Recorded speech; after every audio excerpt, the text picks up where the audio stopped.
One of the biggest strengths of flat knitting is the ability to knit panels for garments. This unit, we will discuss about the unique ability of a flat knitting machine to knit ready to assemble panels. We will also examine the advantages of such a technique. By the end of this unit, students will be able to describe what is fashioning, list the advantages of using these techniques. In case of a woven fabric or a circular knitted fabric, the process of converting the fabric into garments are as follows. Spread the fabric on the cutting table, draw the technical patterns of the garment on the top layer of the fabric, cut it with a manual or automated cutting system, then assemble panels to create the garment using appropriate stitching and finishing machines. As we discussed earlier, the moment we cut a knitted fabric, that area must be finished in order to prevent the fabric from unraveling. So we end up using mostly flat lock stitches at the hemline and overlock stitches on the seams. Unlike circular knits or woven fabric, in flat knitting, we can straight away knit the required panels with the required measurements. Let me explain this little more. Suppose we have to make a t-shirt, one in circular knitted fabric and another one with flat knitting. Since the circular knitting is going to produce a tubular fabric, one need to first cut open the side of the tube to make it open with fabric. Next, the technical pattern has to be traced to the fabric and 4 panels have to be cut out of it. One for the front side of the t-shirt, one for the back and 2 for 2 sleeves. Since the side of all panels have to be cut, one has to use either flat lock or overlock to finish the edges. So, the shoulder, side and armhole would be finished with overlock machine and hem of the body and sleeve would be finished with flat lock. A rib would be attached to the neck with overlock. If the same t-shirt is to be produced out of a flat knitting machine, all 4 panels will be knitted separately. Let's look at how to knit the front panel. First, take the maximum width of the panel from the technical pattern. It would be the chest measurement. Let's assume that the chest and bottom measurements are around 20 inches and the shoulder measurement is about 15 inches. We will set the needle bed to knit 20 inches plus 3 veils on either side as the seam allowance, which will go inside the seam while stitching.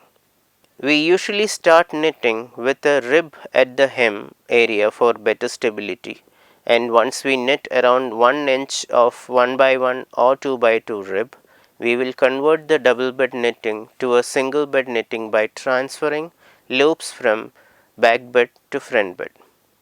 Continue knitting till we reach the maximum length of the panel, around 6 to 10 courses to be knitted extra before knitting stopped.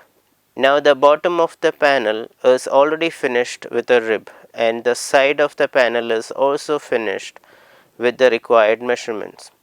But still we need to cut the armhole area, shoulder slope, neck before attaching this panel with the sleeves and the back panels.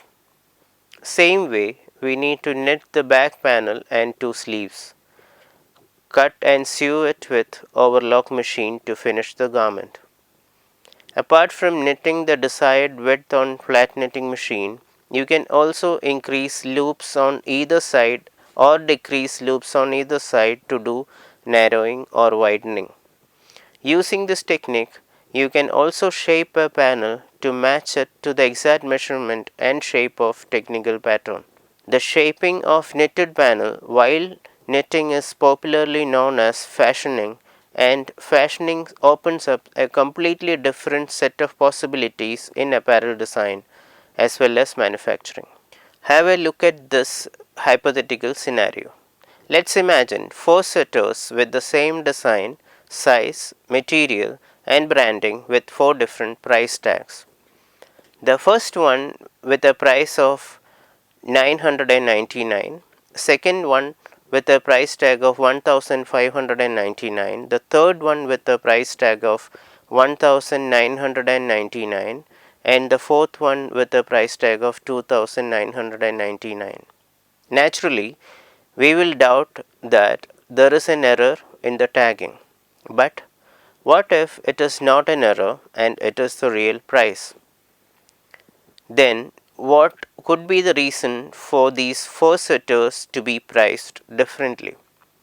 You begin by reversing the garments inside out and then spread it on a table and examine it. You now begins to notice that there is a difference in the way seams are formed. The first one has a panel knitted with the exact width plus seam allowance as we discussed earlier. You will notice overlock in armhole, shoulder as well as on the neck. We can call the way the garment is made as cut and sew method. Cut and sew method create thick overlock seams that are pricky to the skin.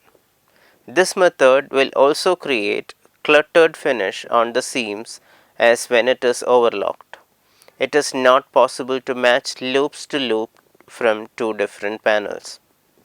So the garment finished and cut and sew method will have the least finish and comfort, and this results in it being the cheapest of all.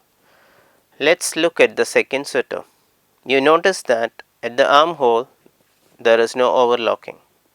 On closer inspection, you will notice that there is a chain stitch with the same yarn used for knitting. The seams look cleaner and much softer. What you see is actually a linked seam, but when you reach the shoulder and neck, it is still overlocked as those areas are cut to make the shape.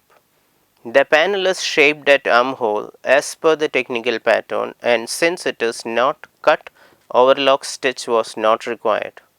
Hence the linked seam at the armhole. How is the shaping done at the armhole?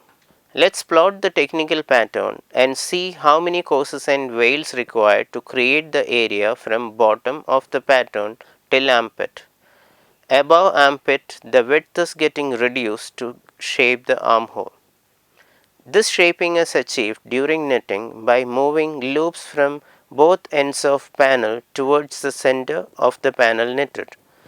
Once the needles from both ends are freed of loops, then they can be switched off from knitting. This enables you to get the required armhole shape while knitting as shown in the diagram. Now cut the shoulder slope, cut the neckline and then attach all the panels together to make the garment. Since the shaping is done only at armhole, this is known as semi-fashioned garment or more popularly semi-fashioned garment. Is it possible to understand whether the garment is cut and sew or semi-fashioned without looking at the inside seam? Yes, it is possible. Look carefully at the armhole area of the garment and observe the veil is deflecting parallel to the seam. There are also some thick marks formed at the same area. These marks are known as fully fashioned marks, and it is created when the loop moved and overlapped with an existing loop inside the knitting area. The double loop on one needle create the thick fashion marks. The fashion marks helps a customer to differentiate between cut and sew and more expensive and well finished semi-fashioned garments. To achieve fashioning, the machine operator has to stop the knitting. Then using a transfer tool, the operator has to move a set of loops from the edge of the panels towards the inside part of knitting area. This is time consuming, and the linking process to assemble panels together to make a garment is also slow and increase the labor cost. This explains the cost difference between a cut and sew garment and a semi-fashioned garment. Now, let's look at the third garment closely. You see fashion marks at the armhole, sleeve, shoulder and neck. That means this particular panel is fully shaped or better known as fully fashioned. Such fully fashioned panels can be assembled without cutting, hence required no overlock seam. This also reduces the wastage of raw material to virtually zero. Since the shaping area is much more than semi-fashion garment and linked seams are also more, the production cost of this garment would be more than that of semi-fashion garment.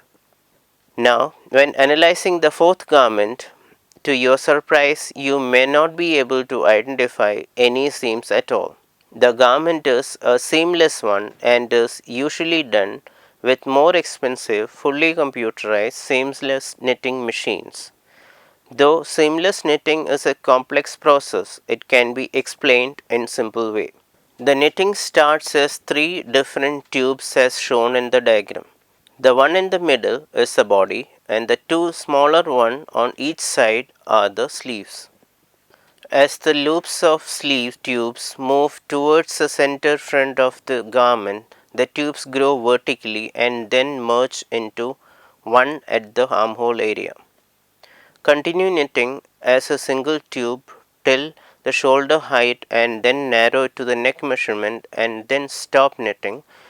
Your seamless garment is ready. Since the machine required for seamless knitting is far more expensive than the machines that are capable of knitting fully fashioned panels, the knitting cost for a seamless garment will be much more than that of a fully fashioned one. It will be interesting to know, since these machines can eliminate the requirement for cutting and sewing, about 20 seamless machines with a couple of operators can replace an entire factory with a workforce of 200. You have come to the end of this unit. To summarize, in this unit, you have learnt about the unique ability of a flat knitting machine to knit ready to assemble panels. You have also reviewed the advantages of such a technique. Thank you.